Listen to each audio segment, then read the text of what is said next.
ಸಣ್ಣ ಮತ್ತು ದೊಡ್ಡ ಪ್ರಾಣಿಗಳಿಗೆ ಶಸ್ತ್ರಚಿಕಿತ್ಸಾ ಸೌಲಭ್ಯ ಇದೆ, ಎಕ್ಸ್ರೇ ಸೌಲಭ್ಯ ಇದೆ, ಮತ್ತು ಅಲ್ಟ್ರಾಸೌಂಡ್ ಸೌಲಭ್ಯ ಇದೆ. ರಕ್ತವನ್ನು ಪರೀಕ್ಷೆ ಮಾಡ್ತಕ್ಕಂತಹ ಸುಸಜ್ಜಿತವಾದ ಲ್ಯಾಬ್ ಇದೆ, ಮತ್ತು ಸುಸಜ್ಜಿತವಾದಂಥ ಶಸ್ತ್ರಚಿಕಿತ್ಸಾ ಕೊಠಡಿ ಇದೆ. ಮೂತ್ರ ಪರೀಕ್ಷೆಯನ್ನು ಸಹ ಇಲ್ಲಿ ಮಾಡ್ತೇವೆ. ಮತ್ತು ಕೆಲವು ಸಂದರ್ಭದಲ್ಲಿ ರಾಸುಗಳಿಗೆ ಬೇಕಾದಾಗ ಬ್ಲಡ್ ಟ್ರಾನ್ಸ್ಫ್ಯೂಷನ್ನಂಥ ಸೌಲಭ್ಯವೂ ಕೂಡ ನಮ್ಮಲ್ಲಿ ಇದೆ.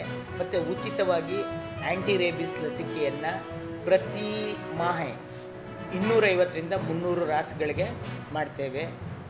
ಮಿನಿಮಮ್ 50 to 60 ಪಿಟ್ಸ್ ಬರುತ್ತೆ. ಮತ್ತು ಒಂದು 40 ಆಡು ಕುರಿ ಹಸುಗಳು ಬರ್ತವೆ. ಸೊ ಪ್ರತಿದಿನ ನಾವು ಚಿಕಿತ್ಸೆ ಮಾಡಬೇಕಾದ್ರೆ ಬರುವಂಥ ಸೀರಿಯಸ್ ಕೇಸ್ಗಳಲ್ಲಿ ಮ್ಯಾಕ್ಸಿಮಮ್ಮು ನಾಯಿಗಳಲ್ಲಿ ಸ್ತನ ಕ್ಯಾನ್ಸರ್ ಇರುವಂಥದ್ದು, ಮತ್ತು ಗರ್ಭಕೋಶ ಕೀತ್ಕೊಂಡಿರುವಂಥದ್ದು, ಮತ್ತು ಕ್ಯಾನ್ಸರ್ ಅಂದರೆ ಹೆಣ್ಣು ನಾಯಿಗಳಲ್ಲಿ ರಿಸಸ್ ಮಾಡುವಂಥ ಜಾಗ, ಗಂಡು ನಾಯಿಗಳಲ್ಲಿ ಅಂಥದ್ದನ್ನ ನಾವು ಇಲ್ಲಿ ಪ್ರತಿದಿನ ಬರುವಂಥ ಕೇಸ್ಗಳಲ್ಲಿ ನಾವು ಚಿಕಿತ್ಸೆ ಮಾಡ್ತಾಯಿದ್ದೀವಿ. ನಾವು ಎಲ್ಲಿ ಒಂದು ಕೇರ್ ಸಿಗುತ್ತೆ ಇಲ್ಲಿ ಅಂತ ಹುಡುಕ್ತಾ ಇರುವಾಗ ನಮಗೆ ಗೌರ್ಮೆಂಟ್ ಪಾಲಿಕ್ಲಿನಿಕಲ್ಲಿ ನೋಡ್ತಾರೆ ಅನ್ನೋದು ಮಾಹಿತಿ ಗೊತ್ತಾಯಿತು. ಸೊ ಅಲ್ಲಿಗೆ ನಾನು ನನ್ನ ರೆಸ್ಕ್ಯೂ ಡಾಗ್ಸ್ ಇರ್ಬೋದು ಅಥವಾ ನನ್ನ ಮನೆಯಲ್ಲಿರೋಂಥ ಪೆಟ್ ಡಾಗ್ಸ್ ಇರ್ಬೋದು ಅದನ್ನೆಲ್ಲನೂ ಕರ್ಕೊಂಬರ್ತೀನಿ. ಸೊ ನಾವು ಇಲ್ಲಿ ಇರೋಂಥ ಡಾಕ್ಟರ್ಸು ಎಲ್ಲರೂ ತುಂಬ ಚೆನ್ನಾಗಿ ನೋಡಿದ್ದಾರೆ. ನಾವು ಬೀದಿ ನಾಯಿ ತಂದರೂ ಕೂಡ ಒಂದು ಚೂರು ನಿರ್ಲಕ್ಷ್ಯ ಮಾಡೋದಿಲ್ಲ. ಎಲ್ಲನೂ ತುಂಬ ಚೆನ್ನಾಗಿ ನೋಡ್ಕೊತಾರೆ, ಚೆನ್ನಾಗಿ ಟ್ರೀಟ್ಮೆಂಟ್ ಕೊಡ್ತಾರೆ.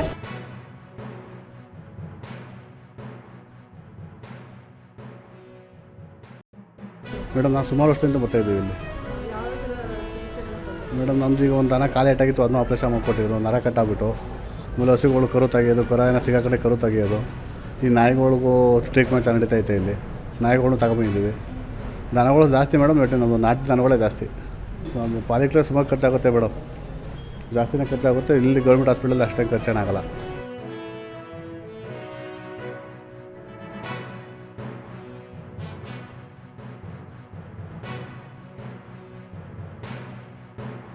ಇದೇ ಫಸ್ಟ್ ಟೈಮ್ ಬಂದಿರೋದು. ಬೇರೆ ಕಡೆ ತೋರಿಸ್ತಾ ಇದ್ವಿ, ಇಲ್ಲಿ ಪರವಾಗಿಲ್ಲ, ರೆಸ್ಪಾನ್ಸ್ ಚೆನ್ನಾಗಿದೆ, ತುಂಬ ಚೆನ್ನಾಗಿ ನೋಡ್ತಾ ಇದ್ದಾರೆ.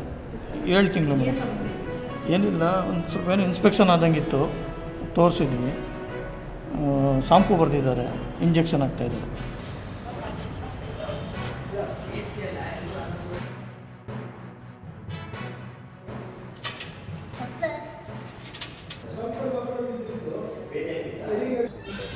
ಪೆಡಿಗ್ರಿ